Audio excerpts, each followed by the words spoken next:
SIR-മായി ബന്ധപ്പെട്ടിട്ട് ഒരുപാട് പേർക്ക് സംശയങ്ങളാണ്. എങ്ങനെ ഫോം ഫില്ല് ചെയ്യണം, എന്താണ് ഒരു വലിയ സംഭവമായിട്ടൊക്കെ ഒരുപാട് പേര് മനസ്സിൽ കൊണ്ടെടുക്കുക. പ്രത്യേകിച്ച് നമ്മുടെ ഉപ്പമാർ, പ്രായമുള്ള ആളുകളൊക്കെ ഒരുപാട് പേര് ഗൾഫിലായിരിക്കും. അവർക്കൊക്കെ ഉപ്പമാർക്ക് ഇതെങ്ങനെ ചെയ്യണമെന്നുള്ള ഒരു കൺഫ്യൂഷൻ ഉണ്ട്. മുക്കം പായൂർത്തോട്ടം മഹല്ല് കമ്മിറ്റിയാണ്. മഹല്ല് കമ്മിറ്റി ഇന്ന് ഒരു ഹെൽപ്പ് ഡെസ്ക് തന്നെ ഇവിടെ വെച്ചിരിക്കുകയാണ്. ഇവിടെ നമ്മുടെ BLOമാർ അവരുടെ സംശയങ്ങൾക്കൊക്കെ മറുപടി കൂടി നൽകുന്നുണ്ട്. അപ്പോൾ അതുകൊണ്ട് തന്നെ വീഡിയോ ഫുള്ളായിട്ട് കാണുകയാണെങ്കിൽ നിങ്ങൾക്ക് എന്തെങ്കിലും സംശയം ഉണ്ടെങ്കിൽ അതൊക്കെ തന്നെ ഇതിൽ നിന്ന് ക്ലിയർ ആയി കിട്ടുകയും ചെയ്യും. അപ്പോൾ ഈ സംശയങ്ങൾ കൂടി തീർത്തിട്ടാണ് ഇവിടുന്ന് ചെയ്യണത് ഞാൻ കണ്ടത്. അപ്പോൾ ഇങ്ങനെ ഒരു ആശയം വന്നത് നമ്മുടെ ഇടയിലുള്ള സ്ത്രീകൾക്ക് നമ്മളിപ്പോൾ പല രീതിയിലുള്ള ഇതിനെക്കുറിച്ചുള്ള തെറ്റായ ധാരണയും വളരെ ജനങ്ങളുടെ ഇടയിൽ പൗരത്വവുമായി ബന്ധപ്പെട്ട് ഇത് ഒരു വോട്ട് ചേർത്തലിനപ്പുറം കേന്ദ്ര ഗവൺമെൻറ്റോ ആരെങ്കിലും ഇതൊരു പൗരത്വത്തിൻ്റെ അടിസ്ഥാന രേഖ എന്നുള്ള ഒരു ധാരണ വന്നിട്ടുണ്ട്. അതുകൊണ്ട് തന്നെ നമ്മളെ സ്ത്രീകളിൽ തന്നെ ഫില്ല് ചെയ്യാൻ പിന്നെ ധൈര്യം വരാത്തൊരവസ്ഥയിലേക്ക്, കാര്യങ്ങൾ അറിഞ്ഞാലും ഫില്ല് ചെയ്യാൻ ധൈര്യം വരാത്ത ഒരു സാഹചര്യത്തിലാണ് പായൂർത്തോട്ടം ജുമത്ത് പള്ളിയുടെ കീഴിൽ ഈ മഹലിൻ്റെ കീഴിൽ ഇത്തരം ഒരു പരിപാടി സംഘടിപ്പിക്കുകയും വളരെ നമ്മുടെ BLO നമ്മൾക്ക് നേരത്തെയുള്ള ഒരു BLO അതുപോലെ ഇപ്പോഴത്തെ BLO ഉപയോഗിച്ചുകൊണ്ട് വളരെ കൃത്യമായി ജനങ്ങളിലേക്ക് ഇതിൻ്റെ വിശദീകരണം നടത്തുക എന്നുള്ള ഉദ്ദേശത്തിൽ മാത്രമാണ് ഈ മഹല്ല് ഇത് മുൻകൈ എടുത്തത്. ഇതിനുവേണ്ടി നമ്മുടെ മഹല്ല് പ്രസിഡൻറ്റ് അതുപോലെ സെക്രട്ടറി മുതലായ എല്ലാവരും ഇതിനു വേണ്ടിയുള്ള എല്ലാവിധ സൗകര്യങ്ങളും ഏർപ്പെടുത്തിയിട്ടുണ്ട്. ഇത് ഡീറ്റെയിൽ ആയിട്ട് ഓരോ ഫോം എങ്ങനെ ഫില്ല് ചെയ്യാം എന്നുള്ള പ്രാക്ടിക്കലായിട്ട് കാണിച്ചു കൊടുക്കാനാണ് ഉദ്ദേശിക്കുന്നത്. പ്രത്യേകിച്ച് ഈ മഹല്ലിലെ നിവാസികൾക്ക് ഒരു ആശങ്ക തീർക്കലും കൂടിയാണ്. അതിനുവേണ്ടി നമ്മുടെ മഹല്ല് പ്രസിഡൻറ്റ് പിന്നെ സെക്രട്ടറിമാർ ഇവരെല്ലാവരും ഇവിടെ സന്നിഹിതരായിട്ടുണ്ട്. 25 വോട്ടർ ലിസ്റ്റിലുള്ള ആൾക്കാർക്ക് പുതുതായിട്ട് വോട്ടർ ലിസ്റ്റിലേക്ക് കയറാൻ വേണ്ടിയിട്ട് അവരൊരു എന്യൂമറേഷൻ ഫോം എന്ന് പറഞ്ഞ ഫോം തന്നിട്ടുണ്ട്. അത് ഈ കേരളത്തിലുള്ള മുഴുവൻ ജനങ്ങൾക്കും പുതുതായിട്ട് ആ വോട്ടർ ലിസ്റ്റിലേക്ക് കയറാൻ വേണ്ടിയിട്ടാണ് എന്ത് ചെയ്തത് ഈ ഫോമുകൾ നിങ്ങൾക്ക് തരുന്നത്. നിലവിൽ നമ്മളെ വോട്ടർ ലിസ്റ്റ് ഒഴിവാക്കിയ കാര്യങ്ങളൊക്കെ പറഞ്ഞല്ലോ. അതെന്താ വെച്ചാൽ നമ്മളെ രാഹുൽ ഗാന്ധി ഇവരൊക്കെ വന്ന് ഇടപെട്ട സ്ഥിതിക്ക് നമ്മളെ വോട്ടർ ലിസ്റ്റിൽ ഒരുപാട് ഫേക്ക് ആയിട്ടുള്ള IDs, അതുപോലെ തന്നെ ഡബിൾ എൻട്രീസ്, അതുപോലെ മരിച്ച ആൾക്കാർ, അങ്ങനെ ഒരുപാട് ആൾക്കാരുണ്ട്. അപ്പോൾ ഈ ആൾക്കാരൊന്നും ഈ വോട്ടർ ലിസ്റ്റിൽ നിന്ന് പുറത്തായിട്ടില്ല. അപ്പോൾ അതൊക്കെ ഒന്ന് ശുദ്ധീകരിക്കാൻ വേണ്ടിയിട്ടാണ് ഇപ്പം നമ്മളെ സർക്കാർ എന്ത് ചെയ്യുന്നത് ഈ എന്യൂമറേഷൻ ഫോം എന്ന് പറഞ്ഞ രീതിയിൽ വരുന്നത്. അപ്പോൾ നമ്മൾ എന്ത് ചെയ്യണം, അത് വൃത്തിയായിട്ട് ഫില്ല് ചെയ്യണം. നിലവിൽ 2002 ലാസ്റ്റ് നമ്മൾ എന്ത് ചെയ്ത് എന്യൂമറേഷൻ ഫോം ഫില്ല് ചെയ്തത്. അപ്പോൾ ആ എന്യൂമറേഷൻ ഫോം അല്ല SIR നടന്നത്. ആ SIR-ന്റെ പകർപ്പാണ് ഇപ്പം നമ്മൾ ചെയ്യുന്നത്. 2002 വോട്ടർ ലിസ്റ്റ് എന്ന് പറഞ്ഞാൽ ഇന്നിപ്പോൾ 23 വർഷം കഴിഞ്ഞു. അതിന് ശേഷം ഒരു SIR നടന്നിട്ടില്ല. അപ്പോൾ നമ്മൾ എന്ത് ചെയ്യാണ്, ആ 2002 ഫോമത്തെ ഡീറ്റെയിൽസും കൂടിയും ഇന്ന് നമ്മൾ എന്ത് ചെയ്യണം, എന്യൂമറേഷൻ ഫോമിൽ ഫില്ല് ചെയ്യണം. ആളെ എന്യൂമറേഷൻ ഫോം നമ്മൾ ശ്രദ്ധിക്കേണ്ടി നമ്മൾ തന്നെ അല്ലേ എന്നുള്ളതാണ് ആദ്യം ശ്രദ്ധിക്കേണ്ടത്. നമ്മളെ ഫോട്ടോ ഉണ്ടോ, നമ്മളെ പേരുണ്ടോ, നമ്മളെ അഡ്രസ്സ് ഉണ്ടോ, അത് നമ്മൾ ആദ്യം നോക്കണം. നമ്മളെ ഫോം കൈ കിട്ടി കഴിഞ്ഞാൽ എല്ലാവരും വീട്ടിലും എത്തിയിട്ടുണ്ടാവുമല്ലോ ഇപ്പോൾ. അപ്പൊ നമ്മൾ ആദ്യം ശ്രദ്ധിക്കുക. പിന്നെ അതേപോലെ തന്നെ നമ്മളെ എപ്പിക് നമ്പർ ഇവിടെ ഉണ്ട്. നമ്മളെ വോട്ടർ ID-ന്റെ പുതിയ എപ്പിക് നമ്പർ ആണ് എന്ത് ചെയ്ത് ഈ അറ്റത്ത് വലത്തെ ഭാഗത്ത് അറ്റത്ത് എപ്പിക് എന്ന് പറഞ്ഞ് കൊടുത്തിട്ടുണ്ട്. അവിടെയാണ് നമ്മളെ പുതിയ വോട്ടർ ID-ന്റെ നമ്പർ വന്നത്. ഈ WYO എന്ന് വെച്ച് തുടങ്ങുന്നത്. നിങ്ങളതൊക്കെ പഴയ ആൾക്കാരുടെ FY എന്നൊക്കെ ഉണ്ടാവും, എന്നൊക്കെ വരുന്നുണ്ട്. അതൊക്കെ കുറച്ച് പഴയതാണ്. പക്ഷെ എന്നാലും അതാണ് നമ്മുടെ എപ്പിക് നമ്പർ.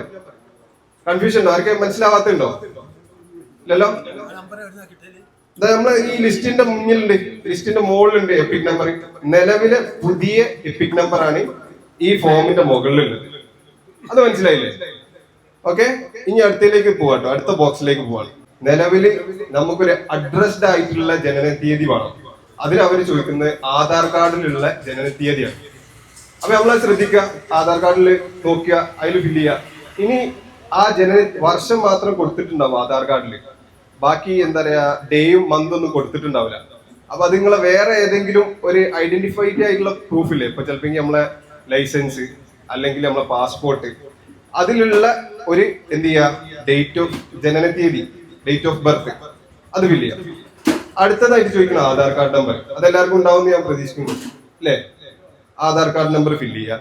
അതുപോലെ തന്നെ മൊബൈൽ നമ്പർ. നമ്മൾ മൊബൈൽ നമ്പർ കൊടുക്കുമ്പോൾ ശ്രദ്ധിക്കേണ്ടത് എന്താ വെച്ചാൽ ആധാർ ആയിട്ട് ലിങ്ക് ചെയ്ത നമ്പർ ആയിരിക്കണം മാക്സിമം നമ്മൾ കൊടുക്കേണ്ടി. കാരണം എന്താ വെച്ചാൽ ഈ ആധാറിന്റെ അടിയിൽ അത് ചോദിച്ച് മൊബൈൽ നമ്പർ ഇതെല്ലാം നമ്മൾ എന്ത് ചെയ്യാണ്, നമ്മൾ ഇത് അപ്ലോഡ് ചെയ്യും. അപ്ലോഡ് ചെയ്യുമ്പോൾ എന്താ വെച്ചാൽ നമ്മൾ മാക്സിമം ലിങ്ക്ഡ് ആയിട്ടുള്ള നമ്പർ കൊടുക്കുന്നതാണ് ഏറ്റവും ബെറ്റർ. മനസ്സിലായില്ലേ? അപ്പൊ നമ്മൾ അതൊന്ന് ശ്രദ്ധിക്കാം. പിന്നെ അടുത്ത് ചോദിച്ചത് നമ്മളെ രക്ഷിതാവിന്റെ പേര്. നമ്മളെ പിതാവിന്റെ പേര് കൊടുക്കുക, കുഴപ്പമൊന്നുമില്ലല്ലോ, അതിലൊന്നും കൺഫ്യൂഷൻ ഇല്ലല്ലോ. പിന്നെ വരുന്നത് നമ്മളെ പിതാവിന്റെ എപ്പിക് നമ്പർ. ചില ആൾക്കാരെ പിതാവിന്റെ എപ്പിക് നമ്പർ ഉണ്ടാവില്ല, ഓല് മരിച്ചിട്ട് കുറെ വർഷങ്ങളായിട്ടുണ്ടാവും, അത് കൊടുക്കണമെന്നില്ല, നിർബന്ധമല്ല. അടുത്ത മാതാവിന്റെ പേര്, മാതാവിന്റെ പേർക്ക് കുഴപ്പമൊന്നുമില്ലല്ലോ, അതിന് കൺഫ്യൂഷൻ ഇല്ല. പിന്നെ വരുന്നത് മാതാവിന്റെ എപ്പിക് നമ്പർ, ഉള്ളവര് കൊടുക്കുക, ഇല്ലാത്തവര് കൊടുക്കണ്ട. ഇനി ഇതില് ഒരു കൺഫ്യൂഷൻ വരുന്നത് ഇപ്പൊ നമ്മളെ പോലത്തെ യങ്സ്റ്റേഴ്സ് ആയിട്ടുള്ള ആൾക്കാർ, അവര് 2002 വോട്ടർ ലിസ്റ്റിൽ ഇല്ല. അപ്പൊ അവര് ശ്രദ്ധിക്കേണ്ടത് എന്താ വെച്ചാൽ അവരപ്പന്മാർക്കും ഈ എന്യൂമറേഷൻ ഫോം കിട്ടിയിട്ടുണ്ടാവും. അവരെ കയ്യിലുള്ള ID കാർഡ് എന്ന് പറഞ്ഞാൽ പഴയ എപ്പിക് നമ്പർ ആയിരിക്കും.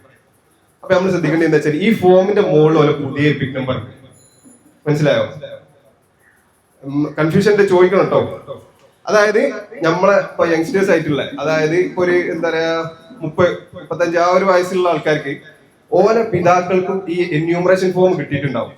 അപ്പൊ ആ എന്യൂമറേഷൻ ഫോമിന്റെ മുകളിൽ ഉണ്ടാവും എന്ത്, എപ്പിക് നമ്പർ. അപ്പൊ നമ്മൾ അത് ശ്രദ്ധിക്കണം. അപ്പൊ ഇവിടെ മാതാവിന്റെ അതേപോലെ തന്നെ പിതാവിന്റെ പേര് ചോദിക്കുമ്പോൾ അതിന്റെ അടിയിൽ എപ്പിക് നമ്പർ ചോദിക്കുന്നുണ്ട്. അപ്പൊ ആ എപ്പിക് നമ്പർ ആണ് കൊടുക്കുന്നത്, നമ്മളെ പുതിയ എപ്പിക് നമ്പർ. ഈ മുകളിലുള്ള കള്ളിയിലാണ് കേട്ടോ ഞാൻ പറയുന്നത്. യെസ്, ഈ മുകളിലുള്ളതാണ് പുതിയ എപ്പിക് നമ്പർ. ഈ മുകളിൽ ചോദിക്കുന്ന കാര്യമൊക്കെ പുതിയ കാര്യങ്ങളാണ്. അപ്പൊ ഈ പുതിയ എപ്പിക് നമ്പറാണ് നമ്മൾ കൊടുക്കേണ്ടത് കേട്ടോ. ഓക്കെ, ഇനി പ്രശ്നമില്ല, പഴയത് മാത്രമേ ഉള്ളൂ, നിങ്ങൾക്ക് പഴയത് കൊടുക്കാം. ഞങ്ങളെ BLOമാർക്ക് ഈ പഴയത് എന്ത് ചെയ്യാം, അതിൽ സെർച്ച് ചെയ്ത് അവരെ പുതിയ എപ്പിക് നമ്പർ കണ്ടുപിടിക്കാനുള്ള സെറ്റപ്പ് ഉണ്ട്. ശ്രദ്ധിച്ച് വൃത്തിയായി ഫോം ഫില്ല് ചെയ്യാനുള്ള കാര്യങ്ങളാണ് പറയുന്നത് കേട്ടോ. അപ്പൊ നമ്മള് എഫേർട്ട് എടുത്ത് നമ്മൾ മാക്സിമം നമ്മൾ എന്ത് ചെയ്യാം, വൃത്തിയായിട്ട് ഫില്ല് ചെയ്യാം. അടുത്തതായിട്ട് പങ്കാളിയുടെ പേര്. പങ്കാളി എന്ന് പറഞ്ഞാൽ ഭാര്യ ഭർത്താവ്. ചിലർക്ക് ഒരു കൺഫ്യൂഷൻ ഉണ്ട്, പങ്കാളി എന്ന് പറഞ്ഞാൽ എന്താണ്. പങ്കാളി എന്ന് പറഞ്ഞാൽ ഭാര്യ ഭർത്താവ്. അപ്പൊ ഈ പങ്കാളിയുടെ പേര് അതേപോലെ തന്നെ പങ്കാളിയുടെ എപ്പിക് നമ്പർ, ഇതുവരെ പുതിയ കാര്യങ്ങളാണ് നമ്മൾ ഫില്ല് ചെയ്യേണ്ടത്. കൺഫ്യൂഷൻ ഉണ്ടോ? പുതിയ കാര്യങ്ങൾ, അതായത് ഇതിൽ ചോദിക്കുന്ന എപ്പിക് നമ്പർ കാര്യങ്ങളും ഒക്കെ നമ്മൾ പുതിയതാ കൊടുക്കണം. ഇപ്പൊ ആരെ കൺഫ്യൂഷൻ ഉണ്ട്? ഈ ഭാഗത്ത് എന്തെങ്കിലും കൺഫ്യൂഷൻ ഉണ്ടോ? മുകളിൽ ഭാഗത്ത്, ഈ മുകളിൽ ഫില്ല് ചെയ്യുന്ന എന്തെങ്കിലും ഭാഗത്ത് എന്തെങ്കിലും ഒരു കൺഫ്യൂഷൻ വരുന്നുണ്ടോ? ഒരു ചോദ്യം ഇല്ലല്ലോ. ഇനി അടുത്തതിലേക്ക് തിരിയട്ടെ. പഴയ ഫോട്ടോ ആണ് നിങ്ങൾ പ്രിന്റ് ചെയ്ത് വന്നതെങ്കിൽ നിങ്ങൾക്ക് പുതിയ ഫോട്ടോ ഒട്ടിക്കാം. അല്ല, നിങ്ങൾ ഇപ്പൊ അടുത്ത് കൊടുത്ത ഫോട്ടോ ആണ്, അതായത് ഇപ്പൊ പുതിയതായിട്ട് ഐഡന്റിറ്റി കാർഡിന് കൊടുത്ത ആൾക്കാരുണ്ടാവും, അവർക്ക് പുതിയ ഫോട്ടോ തന്നെ ഉണ്ടാവുക. അപ്പൊ അവർക്ക് എന്ത് ചെയ്യണ്ട, മാറ്റി കൊടുക്കേണ്ട ആവശ്യമില്ല. അപ്പൊ മാറ്റണമെങ്കിൽ മാറ്റിയാൽ മതി, നിർബന്ധമുള്ള കാര്യമല്ല. പിന്നെ ചില ആൾക്കാർക്ക് സ്റ്റാപ്ലർ അടിക്കണോ അല്ലെങ്കിൽ എന്താ പറയാ പേസ്റ്റ് ഒട്ടിക്കണോ, അങ്ങനെയൊക്കെ ഒരു ഡൗട്ട് ഉണ്ട്. നിങ്ങൾ എങ്ങനെ ഒട്ടിച്ചാലും നമ്മളിത് കൈകൊണ്ട് ഫോട്ടോ, അതായത് ഫോണിൽ ഫോട്ടോ എടുത്തിട്ട് അയക്കാനുള്ളതാണ്. അപ്പൊ നിങ്ങൾ എന്ത് ചെയ്യുക, ഒന്ന് വൃത്തിയായി ഒട്ടിച്ചാൽ മതി. അപ്പുറത്തും ഇപ്പുറത്തൊന്നും പരക്കാത്ത രീതിയിൽ ഒന്ന് വൃത്തിയായി ഒട്ടിച്ചാൽ മതി. അപ്പൊ ഈ 2025 ഭാഗം, അതായത് പുതിയ ഭാഗം ഫില്ല് ചെയ്യണതിൽ എന്തെങ്കിലും കൺഫ്യൂഷൻസ് ഉണ്ടോ? ഉണ്ടെങ്കിൽ ചോദിക്കട്ടോ. അപ്പൊ അത് ചോദിക്കും. ഐഡന്റി കാർഡിൽ വന്നത് മോയിൻ, രണ്ടാം പിന്നെ പാസ്പോർട്ടിലും പിന്നെ ഇതിലൊക്കെ വന്നത് മോയിൻ കുട്ടീന. ഓക്കെ, ID കാർഡിലുള്ള നമ്പറില്, ID കാർഡിലുള്ള പേരില് അതുപോലെ കൊടുത്താൽ. ഇപ്പൊ നിലവിൽ എന്താ അറിയോ, നമ്മളെ വോട്ടർ ലിസ്റ്റ് ഒഴിവാക്കി. അപ്പൊ നമ്മൾ ആ വോട്ടർ ലിസ്റ്റിലേക്ക് കയറി പറ്റാന്നുള്ളതാണ് ആദ്യത്തെ നമ്മളെ ചുമതല. അതിൽ തിരുത്തലുകളും കാര്യങ്ങളൊക്കെ നമുക്ക് പിന്നെ ചെയ്യാം. ആദ്യം നമുക്ക് വോട്ടർ ലിസ്റ്റിലേക്ക് കയറാം. ഓക്കെ, അപ്പൊ നമുക്ക് തിരുത്തി കൊടുക്കാം. പക്ഷെ നിലവിൽ ഇപ്പൊ നിങ്ങൾ എന്ത് ചെയ്യാം, ID കാർഡുള്ള സെയിം സാധനം കൊടുക്കാം. ഓക്കെ, കൺഫ്യൂഷൻ ഉണ്ടോ? സംശയം ഉണ്ടോ? സംശയം ഉണ്ടോ ചോദിക്കട്ടോ. അപ്പൊ പാസ്പോർട്ട് അല്ല, ഇതിൽ നിങ്ങൾക്ക് എന്താ വെച്ചാല് ID കാർഡുള്ള സാധനം കൊടുക്കാം കേട്ടോ. ഇല്ല, ഓക്കെ, വർഷം മാത്രമേ ഉള്ളൂ. അതുപോലെ തന്നെ വേറെ ഡേറ്റ് ഓഫ് ബർത്തിനുള്ള രേഖയില്ല. ഓക്കെ, അപ്പൊ അവരെന്ത് ചെയ്യണം? ഓക്കെ, നിലവില് ഞാൻ അങ്ങനെ 2-3 കേസ് കണ്ടിട്ടുണ്ട്. അപ്പൊ ഞങ്ങള് പറഞ്ഞ മാതിരി എന്തെങ്കിലും ഒരു വാലിഡ് ആയിട്ടുള്ള പ്രൂഫില് നിങ്ങളെ ഈ ജനന തീയതി ഉണ്ടോ നോക്കുക. ഇല്ലാന്ന് കൺഫേം ആണെങ്കിൽ 1/1 ആ വർഷം, അതാണ് ഇതന്നെ. ആദ്യം നമ്മൾ പ്രൂഫിലൊക്കെ ഉണ്ടോന്നൊന്ന് തപ്പണം. നമ്മൾ ID കാർഡ്, ലൈസൻസ്, മറ്റേ കാര്യങ്ങളൊക്കെ ഉണ്ടല്ലോ, അതിലൊക്കെ ഉണ്ടോന്നുള്ള നമ്മൾ വെരിഫൈ ചെയ്തതിന് ശേഷം മാത്രമേ എന്ത് ചെയ്യാൻ പറ്റുള്ളൂ, ഞാൻ ഈ പറഞ്ഞ അവസാനത്തെ ഒരു കാര്യം ഉപയോഗിക്കാൻ പറ്റുള്ളൂ. കറക്കി കുത്തല്ല. അപ്പൊ നിങ്ങൾ പാസ്പോർട്ട് ഓഫീസിൽ പോയാലും നിങ്ങൾക്ക് വർഷം മാത്രമാണ് അറിയെങ്കിൽ അവരുടെ ഡേറ്റ് 1/1 ആ വർഷമാണ്. ഓക്കെ, അല്ലാതെ വേറെ ചോയ്സ് ഇല്ല അവർക്ക്. ഓക്കെ, അതിനെന്താ കൺഫ്യൂഷൻ ഉണ്ടോ? കൊല്ലം മാത്രല്ല, ഡേ 1, മന്ത് 1, പിന്നെ ആ വർഷം, ആധാർ കാർഡിലെ വർഷം. ഓക്കെ, ഞാൻ അടുത്ത സെക്ഷനിലേക്ക് തിരിയട്ടെ. അടുത്തതായിട്ട് ഈ താഴത്ത് 2 കള്ളി, അതാണ് എല്ലാവർക്കും ഒരു കൺഫ്യൂസ്ഡ് ആയിട്ടുള്ള ഒരു ഏരിയ. ഓക്കെ, ഞാൻ മെല്ലെ മെല്ലെ പറഞ്ഞുതരാം. ഇതിന് 2 കള്ളി ഉണ്ട്. ഞാൻ എന്റെ ഒരു എളുപ്പത്തിന് മനസ്സിലാവാൻ വേണ്ടിട്ട് പറയട്ടോ. ഇത് വലത്തെ ഭാഗം, എന്റെ കൈയിന്റെ ഭാഗത്തുള്ള വലത്തെ ഭാഗം, ഇത് അടുത്ത ഭാഗത്തുള്ള കള്ളി. മനസ്സിലായോ? ഈ 2 കള്ളിനെ കുറിച്ചാണ് ഞാൻ പറയുന്നത്, ശ്രദ്ധിച്ചിട്ടുള്ളൂ. ഈ വലത്തെ ഭാഗത്തുള്ള കള്ളി എന്ന് പറഞ്ഞാൽ 2002 വോട്ടർ ലിസ്റ്റിലുള്ള ആള്, അതായത് ഈ ഒരു വ്യക്തി 2002 വോട്ടർ ലിസ്റ്റിൽ ഉണ്ടെങ്കിൽ അവർ എഴുതേണ്ട കള്ളിയാണ് ഈ വലത്തെ ഭാഗത്തുള്ള കള്ളി. ഓക്കെ, കൺഫ്യൂഷൻ ഉണ്ടോ?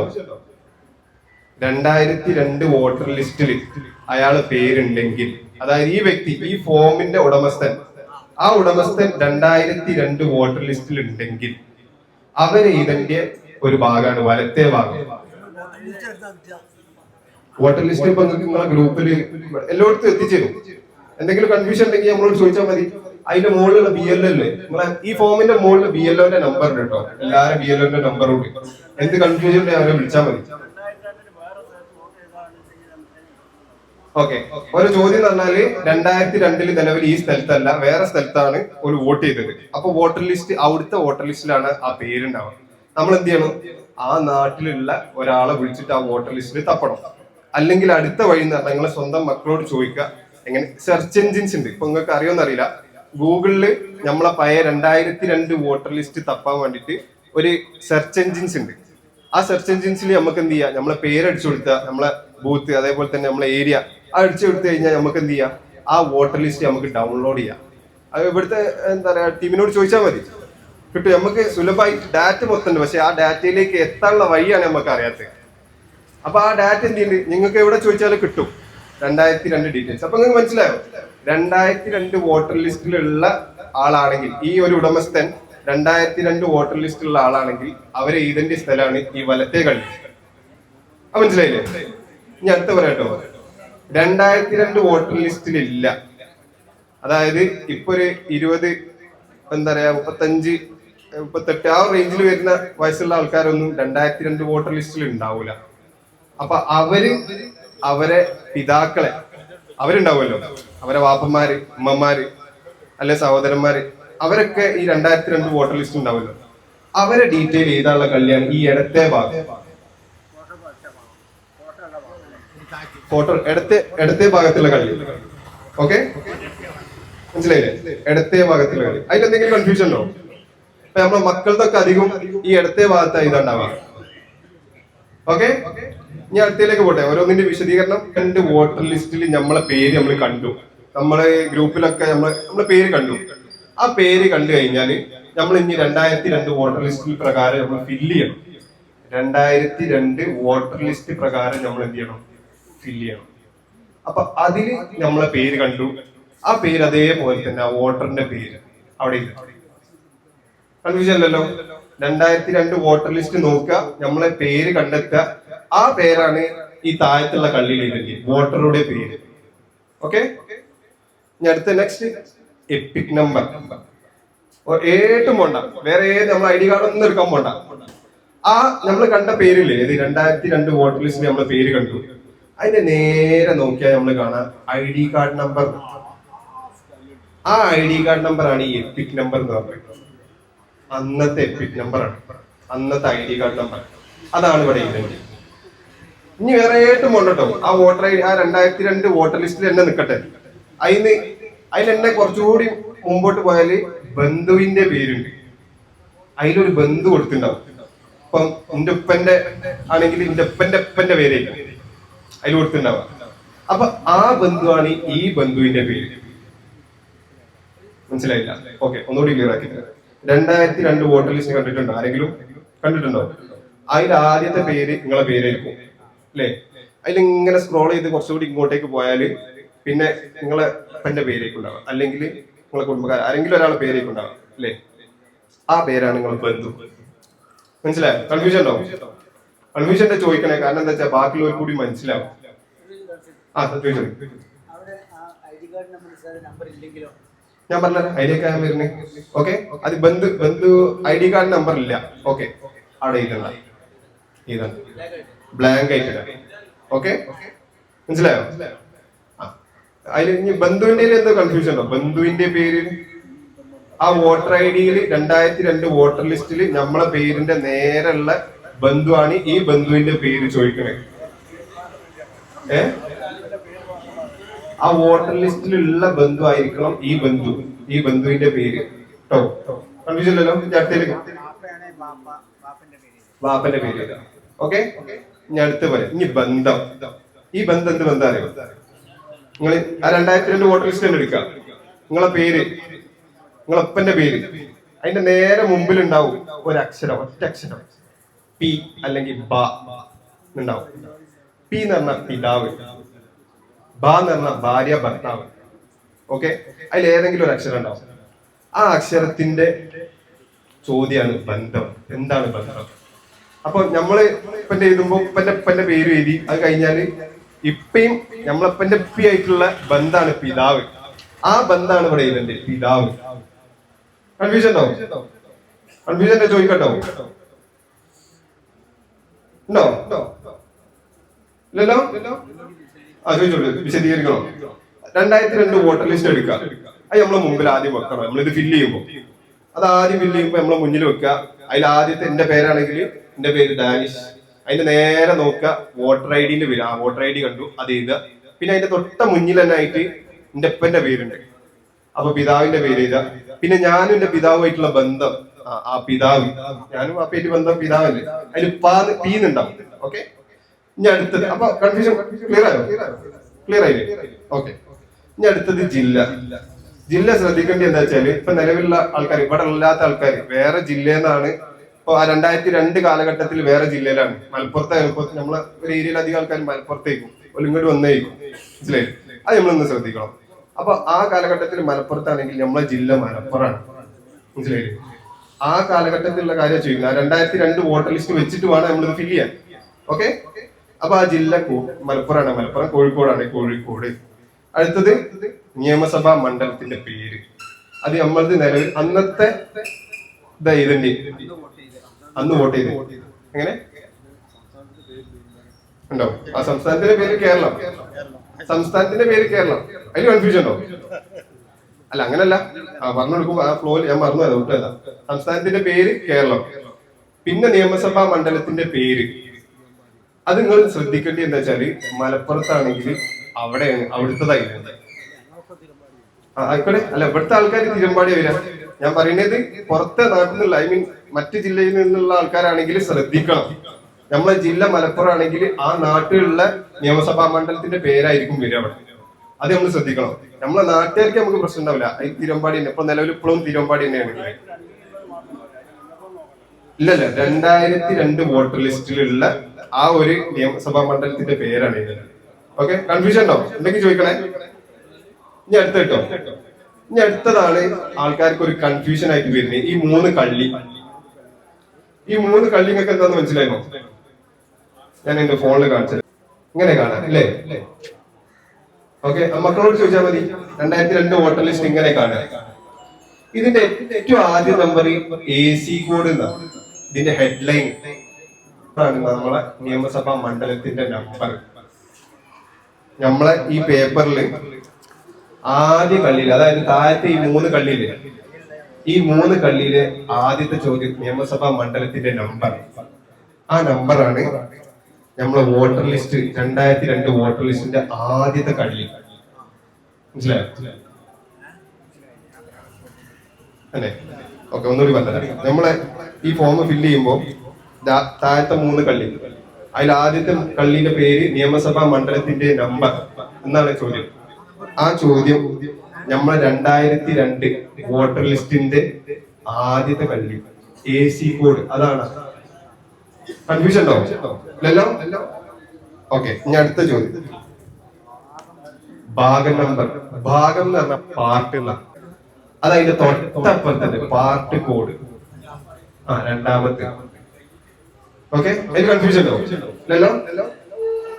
അടുത്ത 3ാമത്തെ ക്രമനമ്പർ. ക്രമനമ്പർ എന്ന് പറഞ്ഞ സീരിയൽ നമ്പർ എന്നർത്ഥം.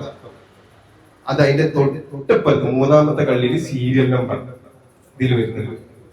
ഓക്കെ, അപ്പൊ അത് ക്ലിയർ ആയില്ല. ആ 3 കള്ളി നമ്മൾ കൃത്യമായിട്ട് എഴുതണം. അതാണ് ഇമ്പോർട്ടന്റ്. ബാക്കി ഫില്ല് ചെയ്യുന്നതിനെക്കാട്ടിലും ഇമ്പോർട്ടന്റ് ആ നമ്പറാണ്. കാരണം നമ്മൾ ആ ക്രമ നമ്പർ ചെക്ക് ചെയ്യുമ്പോൾ ആ ക്രമ നമ്പറിൽ നിങ്ങൾ പറഞ്ഞ ഈ ഡീറ്റെയിൽസ് ഉള്ള ആ ഡീറ്റെയിൽ തന്നെ അല്ലേന്നാ നോക്കുക. ഓക്കെ, ഇനി ഇതൊക്കെ നമ്മൾ പൂരിപ്പിക്കുന്ന എന്തിനാണ്? നമ്മളിപ്പോ 2002 വോട്ടർ ലിസ്റ്റ് ഉള്ളത് കൊണ്ടാണ് എന്ത് ചെയ്യുന്നത്, നമ്മൾ ഈ ഒരു SIR ചെയ്യണത്. അപ്പൊ നമ്മൾ ഇപ്പൊ SIR ചെയ്ത് കഴിഞ്ഞാൽ അടുത്ത നമ്മളെ തലമുറക്ക് എന്ത് ചെയ്യും, ഇത് ആവശ്യമാണ്. അപ്പൊ ഇതിന് നമ്മൾ കൃത്യമായിട്ട് എഴുതണം എങ്ങനെയെന്നില്ല. അപ്പൊ അടുത്ത തലമുറക്ക് എന്ത് ചെയ്യും, നമ്മളെ ഡീറ്റെയിൽസ് കിട്ടും. ഓക്കെ, അത് അവിടെ അടിച്ചു കൊടുക്കുമ്പോൾ അത് വരും. യെസ്, അപ്പൊ നമ്മൾ എന്ത് ചെയ്യണം, കൃത്യമായിട്ട് ഫില്ല് ചെയ്യണം. അപ്പൊ ഈ കള്ളിയുള്ള ഈ 3 നമ്പർ മനസ്സിലായില്ലേ? അതിൽ എന്താ കൺഫ്യൂഷൻ ഉണ്ടോ? ഇല്ലല്ലോ. ഞാൻ ഈ ഭാഗത്തേക്ക് പോട്ടെ. ഈ വലത്തെ ഭാഗത്ത് ഇടത്തെ ഭാഗത്തുള്ള നമ്പർ ഭാഗം. ഓക്കെ, സംശയമില്ല. ഏത് ഭാഗത്താണ്?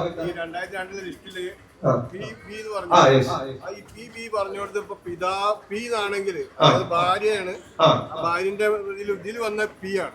അപ്പൊ എന്ത് ചെയ്യും? അത് ശരിക്ക് എന്താ വെച്ചാല് ചെറിയൊരു മിസ്റ്റേക്ക് അവിടെ പറ്റിയതാണ്. 2002 വോട്ടർ ലിസ്റ്റിൽ എഴുതുമ്പോൾ ചിലപ്പോ നമ്മളെ ഭാര്യന്റെ പേരെ എഴുതിണ്ടാവാം, അതിന് നമ്മള് പി എന്നുണ്ടാവും. അത് ശരിക്ക് നിങ്ങളെ ഭാര്യ ബാ ആണ് എഴുതേണ്ടത്. മിസ്റ്റേക്സ് ഉണ്ടെങ്കിൽ അത് നമ്മൾ തിരുത്തണം, അവിടെ തിരുത്തി എഴുതിക്കാളി. എന്താ വെച്ചാല് ഒരിക്കലും പിതാവ് ആവൂല നിങ്ങൾ ആ ഭാര്യന്റെ പേര്. ഓക്കെ, അവിടെ നിങ്ങളെ ഭാര്യ തന്നെ എഴുതിയ, ഐ മീൻ എന്താ പറയാ, ഭാര്യ തന്നെ. ഓക്കെ, അത് അങ്ങനെ തന്നെ എഴുതിക്കാളി. എന്താണോ നിങ്ങളെ ആള് അയാളെ പേര് തന്നെ എഴുതിക്കാളി. ഐ മീൻ ഭാര്യയാണ് ഭാര്യ, അല്ലെ ഭർത്താവാണ് ഭർത്താവ്, അല്ലെ പിതാവാണ് പിതാവ്. അങ്ങക്ക് തെറ്റണ്ട. ഓക്കെ, അത് നമ്മൾ എന്ത് ചെയ്യും, നമ്മളെ എൻട്രി ചെയ്യുമ്പോൾ നമുക്കൊരു അപ്ഡേറ്റ് ബട്ടൺ ഉണ്ട്. ആ അപ്ഡേറ്റിൽ നമുക്ക് എന്ത് ചെയ്യാം, അത് വരെ മാതാവാണെന്ന് കൊടുക്കാം. അതെന്തോ ഒരു മിസ്റ്റേക്കിൽ അന്ന് വന്നു പോയതാണ്, പക്ഷെ നമുക്ക് മാതാവാക്കി കൊടുക്കാം, അല്ലെ പിതാവാണ് പിതാവാക്കി കൊടുക്കാം. അതാണ് ഒരു അപ്ഡേറ്റ് ബട്ടൺ. ആ അപ്ഡേറ്റ്സിൽ നമ്മൾ അപ്ഡേറ്റ് ചെയ്യാം. ഓക്കെ, എന്താണോ നിങ്ങളെ ആ വോട്ടർ ID ഉപ്പന്റെ പേര് കൊടുത്ത്, അതായത് പിതാവാണെങ്കിൽ പിതാവ്, ഇനി ഭാര്യ ആണെങ്കിൽ ഭാര്യ. ഓക്കെ, അതിൽ കൺഫ്യൂഷൻസ് ഉണ്ടോ? കൺഫ്യൂഷൻ ആയോ? ഞാൻ പറഞ്ഞുതരാം. ബന്ധത്തിനെ കുറിച്ച് ചോദിച്ചത്. നമ്മളെ 2002 വോട്ടർ ലിസ്റ്റില് ആ ബന്ധം കൊടുത്തതില് തെറ്റിപ്പോയിട്ടുണ്ടെങ്കിൽ നമ്മൾ എന്ത് ചെയ്യും, അതാണ് ചോദിച്ചത് മുമ്പ്. അപ്പം ഞാൻ എന്റെ കാര്യം പറയാം. അതായത് ബന്ധുവിന്റെ പേര് ഞാൻ എന്റെ ഉപ്പന്റെ, ഐ മീൻ എന്താ, എന്റെ ഉപ്പയാണ് ഫില്ല് ചെയ്യുന്നത്. അപ്പം ഉപ്പന്റെ പേര് മജീദ്, മജീദിന്റെ ബന്ധുവിന്റെ പേര് അർമട്ടേക്ക. അപ്പൊ ഉപ്പയും ഉപ്പന്റെ പേര് തമ്മിലുള്ള ബന്ധം പിതാവ്. പക്ഷെ ആ വോട്ടർ ലിസ്റ്റിൽ മാതാവ് എന്നാ പറഞ്ഞത്, മാ എന്നാ പറഞ്ഞത്, ഐ മീൻ എന്താ പറയാ, മാ എന്നാ പറഞ്ഞത്. മനസ്സിലായോ? ഇനി അടുത്തത് നമ്മള് ഇടത്തെ ഭാഗത്തുള്ള ഭാഗമാണ് പറയുന്നത് കേട്ടോ. ഇടത്തെ ഭാഗത്തുള്ള കള്ളി.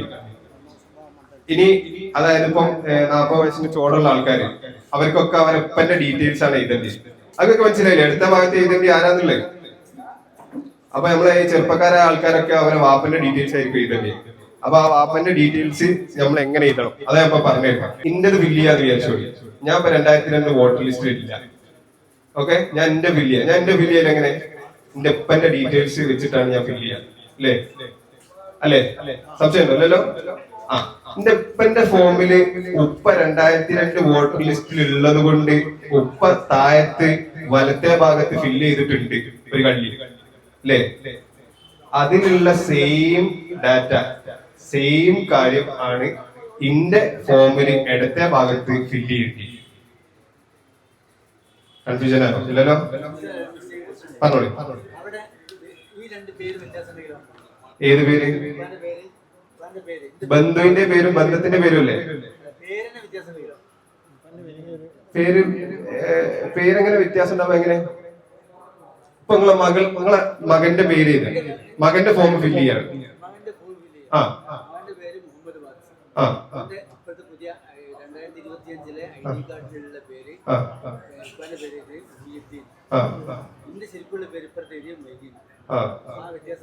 മൊയ്തീൻ തന്നെ എഴുതണം. 2002 എങ്ങനെയാണോ എഴുതി അതുപോലെ എഴുതണം, പുതുതാക്കണ്ട. 2000, അതാണ് ഞാൻ പറഞ്ഞത്, ഇത് 2002 ഭാഗം ഫില്ല് ചെയ്യാനുള്ള ഏരിയയാണ് താഴെ ഭാഗം എന്ന് പറഞ്ഞത്. യെസ്, മുഴുവനും 2002 ഭാഗമാണ് ഈ താഴെ ഭാഗം എന്ന് പറഞ്ഞത്. പഴയത് എഴുതേണ്ട സാധനമാണ്. ഓക്കെ, അപ്പൊ നമ്മള് മക്കളുടെ എഴുതുമ്പോൾ നമ്മൾ 2002 വോട്ടർ ലിസ്റ്റിൽ ഉണ്ടെങ്കിൽ ആ എങ്ങനെയാണോ നമ്മൾ എഴുതിയത് അത് തന്നെയാണ് എന്ത് ചെയ്യേണ്ടി മകന്റെ ഈ താഴത്ത് എഴുതേണ്ടി, ഇടത്തെ ഭാഗത്ത് എഴുതേണ്ടി. മനസ്സിലായി? അതിൽ ഒരു മാറ്റമില്ല, ക്രമ നമ്പർ അടക്കി അത് തന്നെ എഴുതേണ്ടി. ഇത് എന്തിനാന്ന് വെച്ചാല് നമുക്ക് മാപ്പിംഗ് എന്ന് പറഞ്ഞൊരു സിസ്റ്റം ഉണ്ട്. അതായത് മക്കളെ, അതായത് ഇപ്പം നമ്മൾ ഈ ഫോം അവിടെ എത്തുമ്പോ ഈ മക്കൾ ഇന്ന വാപ്പന്റെ മോനാണ് എന്ന് പറഞ്ഞ് നമ്മൾ അവിടെ കൊടുക്കും പ്രോജനി. നമുക്ക് അതിനുള്ള ഓപ്ഷൻ ഉണ്ട്. നമ്മളെല്ലാരും കണക്ട് ചെയ്യണം. നിങ്ങളെ ഇപ്പൊ എന്റെ വാപ്പനെ ഞാൻ കണക്ട് ചെയ്യാണ്, നിങ്ങൾ അതേപോലെ തന്നെ നിങ്ങളെ മക്കളും നിങ്ങളായിട്ട് കണക്ട് ചെയ്യണം. മനസ്സിലായില്ലേ? അപ്പൊ ഈ ഒരു ബന്ധം ആണ് അവിടെ കാണിക്കുന്നത്. മനസ്സിലായില്ലേ? കൺഫ്യൂഷൻസ് ഉണ്ടാവും. ഓക്കെ. അപ്പൊ നമ്മളെ ഉപ്പന്റെ ഡീറ്റെയിൽസ് നമ്മളെ ഫോമിൽ ഫില്ല് ചെയ്യുമ്പോൾ ഉപ്പ 2002 ഭാഗത്ത് എന്താണോ ഫില്ല് ചെയ്ത് അതന്നെയാണ് നമ്മളെ ഇടത്തെ ഭാഗത്ത് ഫില്ല് ചെയ്യേണ്ടി. അതിൽ ക്രമ നമ്പറിൽ ഒന്നിലും ഒരു വ്യത്യാസമില്ല. അവിടെയാണ് ആൾക്കാർക്ക് കൺഫ്യൂഷൻ വരുന്നത്. മനസ്സിലായില്ലേ? അപ്പൊ നമ്മൾ എന്ത് ചെയ്യാ, നമ്മളെ ഉപ്പ ഫില്ല് ചെയ്തത് എന്താണോ അതുപോലെ ഇങ്ങോട്ട് ഫോട്ടോ എടുത്ത് അയക്കാൻ വേണ്ടി പറ്റും. അതാണ് നമ്മളെ ഇടത്തെ ഭാഗത്ത് നമ്മൾ ഫില്ല് ചെയ്യേണ്ടത്. നമ്മൾ വോട്ടർ ലിസ്റ്റിൽ ഇല്ലെങ്കിൽ ഒരു കുടുംബത്തില് ഒരു നാഥൻ ഉണ്ടാവും അല്ലെ, ഒരു വീട്ടില് ഒരു നാഥൻ. ആ നാഥനാണ് ഫില്ല് ചെയ്ത് ഒക്കെ ശരിയാക്കി കൊടുക്കണേ. അപ്പൊ അയാളാണ് എന്ത് ചെയ്ത് പേര് എഴുതുക, ഒപ്പിടുക, ഡേറ്റ് ചെയ്ത താഴത്ത്. എന്നിട്ട് അതുപോലെ ഇപ്പം നമ്മളെ മകളുടെ അല്ലെ മകന്റെ ഒക്കെ എന്റെ കയ്യിലുണ്ട്. അപ്പൊ അതൊക്കെ കൊടുക്കുമ്പോ എന്താ വെച്ചാല് ഈ ബ്രാക്കറ്റില് ആരാന്നുള്ളത് അതിന്റെ തൊട്ടപ്പുറത്ത് തന്നെ ഒപ്പിട്ടതിന്റെ തൊട്ടപ്പുറത്ത് ഒരു ബ്രാക്കറ്റില് ഇതിന്റെ മകനാണ് മകൻ. മനസ്സിലായില്ലേ? അല്ലെ ഇപ്പൊ മകനാണ് നമുക്ക് കൊണ്ടുവന്നിരുന്നത്. അപ്പൊ ആ ബ്രാക്കറ്റില് ഇതിന്റെ എന്താ പറയാ പിതാവ്, ഇതിന്റെ മാതാവ്, അങ്ങനെ പറഞ്ഞിട്ട് എന്ത് ചെയ്യാ, ഒരു ബ്രാക്കറ്റിൽ ഒരു ചെറിയൊരു ഡെസിഗ്നേഷൻ കൊടുത്തിട്ട് സൈൻ ചെയ്യാം.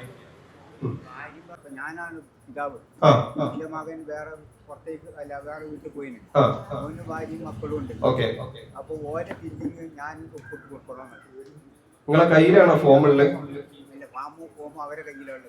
നിങ്ങൾ ഡാറ്റ മാത്രം അയച്ചു കൊടുത്താൽ മതി, ഒരു ഫില്ല് ചെയ്തോളൂ. അവരെ കയ്യിൽ ഫോം എത്തിയില്ലേ? വേണ്ട അവരെന്നെ, അതായത് അതാ ഞാൻ പറഞ്ഞ ആരാണോ നമുക്ക് തരുന്ന ആള്. അതെ, ഓ അങ്ങനെ. മനസ്സിലായി. അതായത് ഈ വോട്ടർ എന്താ ഉടമസ്ഥൻ, ഐ മീൻ ഈ എന്യൂമറേഷൻ ഫോമിന്റെ ഉടമസ്ഥൻ ഇതിൽ ഒപ്പിടണോന്നാ ചോദിക്കുന്നത്. അത് ഇതിന്റെ അടിയിൽ എഴുതിയത് ഞാൻ വായിച്ചുതരാം. വോട്ടറുടെയോ മറ്റേതെങ്കിലും മുതിർന്ന കുടുംബാംഗത്തിന്റെയോ ഒപ്പ് അല്ലെങ്കിൽ ഇടത് തള്ളവരന്റെ അടയാളം, ബന്ധം സൂചിപ്പിക്കുക, തീയതിയോടൊപ്പം, അങ്ങനെ എഴുതി. മനസ്സിലായില്ലേ? അതിൽ നിങ്ങൾക്ക് കുറെ ഒക്കെ മനസ്സിലായിണ്ടാവും. ഇനി ബാക്കി ഞാൻ പറഞ്ഞുതരാം. അതായത് ഇപ്പൊ ഒരു വീട്ടില് മതി, ഫാദറിന്റെ ഉള്ളു ഇവിടെ ഒപ്പിട്ട് കൊടുത്താൽ മതി. പക്ഷെ നമ്മൾ എന്ത് ചെയ്യണം, ആ ഫോം ഇപ്പൊ മകന്റെതാണ്, വാപ്പയാണ് ഒപ്പിടണേ. അപ്പൊ വാപ്പ ഒപ്പിട്ട് കഴിഞ്ഞതിന് ശേഷം ബ്രാക്കറ്റിൽ എഴുതണം മകൻ, ഇതിന്റെ മകനാണ്. മനസ്സിലായില്ലേ? കാരണം ആ ഒപ്പിടുമ്പോ ഇവിടെ പേര് എഴുതുന്നുണ്ട്. അപ്പൊ വാപ്പ പേര് എഴുതി, ഒപ്പിട്ടു, ഡേറ്റ് എഴുതി, ബ്രാക്കറ്റിൽ നമ്മൾ എന്ത് ചെയ്യണം, മകൻ എഴുതണം. കാരണം മകന്റെ എന്യൂമറേഷൻ ഫോമാണ്. അതെന്തിനാ വെച്ചാല് ഇൻ കേസ് നൗലുമില്ല കാക്കട്ടെ എന്തെങ്കിലും ഒരു പ്രശ്നം വന്നു കഴിഞ്ഞാൽ ഈ ഫോം എടുക്കുമ്പോ ഇതാരോ ഒപ്പിട്ടെന്ന് നോക്കും. അപ്പൊ ഒപ്പിടുമ്പോ സ്വന്തം വാപ്പയാണെന്നുള്ളത് നമ്മൾ പ്രോജനിയിൽ നമുക്ക് മനസ്സിലാവും. ഒപ്പ് എഴുതി, അപ്പൊ ഒപ്പിടാം അല്ലെങ്കിൽ തള്ളവരല്, ഒപ്പിടാൻ കഴിയില്ലെങ്കിൽ തള്ളവരലിന്റെ സ്റ്റമ്പിങ്, അതെ ഏതോ ഒന്നും. കൺഫ്യൂഷൻസ് ഉണ്ടോ? അതൊന്നും പിന്നെ സീരിയസ് ആയിട്ടുള്ള വിഷയമല്ല, നമുക്ക് ഈ ഫില്ല് ചെയ്യാന്നുള്ള കാര്യമായിട്ടുള്ള ഒരു വിഷയം കേട്ടോ. ഇനി അടുത്തത് പ്രോസസ് എങ്ങനെയെന്ന് പറഞ്ഞുതരാം. ഈ രണ്ട് ഫോം നമ്മൾ വൃത്തിയായിട്ട് എഴുതി BLO എന്ത് ചെയ്യും, ഈ രണ്ട് ഫോമും നോക്കും. ഈ രണ്ട് ഫോമിലും സെയിം ഡാറ്റ അല്ലേ എഴുതിയെന്നുണ്ട്. അത് നോക്കി വെരിഫൈ ചെയ്തതിനു ശേഷമാണ് BLO രണ്ട് ഫോമിലും ഒപ്പിടുക. അതിന് ശേഷം നിങ്ങൾക്ക് തിരിച്ചൊരു ഫോം തരും. അത് നിങ്ങളെ പ്രൂഫാണ്. ഫെബ്രുവരിയിൽ നടക്കാൻ നിൽക്കുന്ന ഈ അവസാന വോട്ടർ പട്ടികയിൽ നിങ്ങളെ പേര് വന്നിട്ടില്ലെങ്കിൽ നിങ്ങൾക്ക് അവകാശപ്പെടാനുള്ള ഏക ഒരു സാധനമാണിത്. അപ്പൊ ഇത് നിങ്ങൾ കീപ്പ് ചെയ്യണം. യെസ്, നമ്മൾ എന്യൂമറേഷൻ ഫോം ഫില്ല് ചെയ്ത് കൊടുത്തിട്ടുണ്ട് എന്ന് പറഞ്ഞതിന്റെ ഒരു തെളിവാണ്. മനസ്സിലായില്ലേ? അപ്പൊ ഇത് നിങ്ങൾ എന്ത് ചെയ്യാ, നല്ല വൃത്തിക്ക് ഫില്ല് ചെയ്ത് നമ്മൾ എടുത്തു വെക്കുക. ഇൻ കേസ് എന്തെങ്കിലും ചോദിച്ചാൽ എന്നുള്ളത് മാത്രമേ ഉള്ളൂ അവിടെ. ഓക്കെ, അപ്പൊ കാര്യങ്ങളൊക്കെ കറക്റ്റ് മനസ്സിലായെന്ന് ഞാൻ വിചാരിക്കുന്നു. ഇൻഷാ അല്ലാഹ് ഫോം കിട്ടിയിട്ടില്ലെങ്കിൽ അതാത് BLOനെ അറിയിക്കണം. BLOനോട് അറിയിച്ചാൽ അവരെടുത്തരും. വോട്ടർ ID കാർഡ് ഉള്ള ആളല്ലേ, ആ വോട്ടർ എന്യൂമറേഷൻ അടിച്ചു കഴിഞ്ഞാൽ നമുക്ക് സെർച്ച് ചെയ്യാൻ പറ്റും എവിടെയുള്ളത്. ഓക്കെ, അതായത് BLO കാണുക, അവരോട് ചോദിക്കുക, എന്നിട്ട് ആ ഫോം കണ്ടെത്തുക. 2002 വോട്ടർ പട്ടിക പരിശോധിച്ചു കഴിഞ്ഞാല് അതിലെ ഉമ്മയെ വാപ്പ ഡൈവോഴ്സ് ചെയ്തിട്ടുണ്ടാവും. അതായത് ഉമ്മ വാപ്പന്റെ ഭാര്യ നിലവിലുണ്ടാവില്ല, പക്ഷെ 2002 ബന്ധം അത് തന്നെയാണ്. അപ്പൊ നമ്മൾ നോക്കേണ്ട കാര്യം 2002 എന്താണോ വോട്ടർ പട്ടികയിൽ ഉള്ളത്, നിങ്ങൾ പുതിയതായിട്ട് ചേർക്കുകയും വേണ്ട കുറയ്ക്കുകയും വേണ്ട. 2002 തെറ്റോ ശരിയോ നോക്കണ്ട, അത് എന്താണോ അതങ്ങോട്ട് പകർത്തുക. അതാണ് നമ്മൾ അന്നത്തെ കാര്യം ചോദിക്കുന്നത്. ഒന്നത്. രണ്ടാമത്തെ കാര്യം എന്ന് പറഞ്ഞിട്ടുണ്ടെങ്കിൽ 142 നമ്മൾ നിലവിലെ ബൂത്ത്. പക്ഷെ 142, 143, 144 ഈ 3 ബൂത്തും കൂടി മിങ്കിളായിട്ട് കിടക്കുന്നുണ്ട്. ഒരു പക്ഷേ ഒരു വീട്ടിലെ 142 ബൂത്തിലെ വോട്ട് വാപ്പയുടെ ഉമ്മയുടെ മക്കളത് ഒന്നിലാണെങ്കിൽ പുതിയതായിട്ട് വന്ന വോട്ട് ഒരു പക്ഷെ 142-ലോ 143-ലോ 44-ലോ ആവണം. പിന്നെ അത് മാത്രമല്ല, ഒരു വോട്ടർ പട്ടിക എടുത്ത് പരിശോധിച്ച് കഴിഞ്ഞാൽ വാപ്പന്റെയും ഉമ്മന്റെയും വോട്ട് നിൽക്കുന്നിടത്ത് മോളെ വോട്ട് ഉണ്ടാവണമെന്നില്ല. അതൊക്കെ നമ്മൾ വോട്ടർ പട്ടിക ചേർക്കുന്ന സമയത്ത് വലിയ മിസ്റ്റേക്കാണ്, അതിലേക്ക് കിടക്കുന്നില്ല. അപ്പൊ നിങ്ങളുടെ വോട്ടർ പട്ടിക മുഴുവൻ പരിശോധിച്ച് നോക്കിയതിന് ശേഷമേ വോട്ട് ഉണ്ടോ നിലവിലുണ്ടോ ഇല്ലേ എന്ന് പറയാൻ പറ്റുള്ളൂ. എന്ന് പറഞ്ഞാല് BLO വീട്ടിൽ വരുമ്പോ നമ്മൾ വീട്ടു നമ്പർ എടുത്ത് നോക്കിയിട്ട് നമുക്ക് സ്ലിപ്പ് തരും. ചില വോട്ടുകള് ആ കൂടെ നമുക്ക് കിട്ടൂല, കാരണം മക്കളെ വോട്ടുകള് അത് ചിലപ്പോൾ വോട്ടർ പട്ടികന്റെ അങ്ങേ അറ്റത്തായിരിക്കും. അങ്ങനെ ഷോർട്ട് ചെയ്ത് ലാസ്റ്റ് വരുമ്പോഴായിരിക്കും BLOയിലേക്ക് ഈ കുട്ടിയുടെ വോട്ട് കിട്ടുന്നത്. അപ്പൊ ഈ കുട്ടി അന്വേഷിച്ച് ലാസ്റ്റ് തരും. അതുകൊണ്ട് കൃത്യമായിട്ട് കാര്യങ്ങൾ മനസ്സിലാക്കുക, ചോദിച്ച ചോദ്യങ്ങൾ കൃത്യമായിട്ട് എഴുതുക. നമ്മളൊന്നും റീപ്രൊഡക്റ്റ് ചെയ്യേണ്ട, അതിനുള്ള മാത്രം ചെയ്യുക, കൂടുതൽ ചിന്ത വേണ്ട. മോയിൻകുട്ടിയോ മോയിനോ ആയിക്കോട്ടെ, അതിലെന്താണോ എഴുതിയത് അത് ചെയ്യുക. പിന്നെ അതിന് ശേഷം ഉള്ള കാര്യങ്ങളൊക്കെ തെറ്റ് തിരുത്തൽ എന്ന് പറഞ്ഞ സമയമുണ്ട്. ആ സമയത്ത് കൃത്യമായിട്ട് ചെയ്യാം. ഞങ്ങൾ നിങ്ങളെ കൂടെ ഉണ്ട്.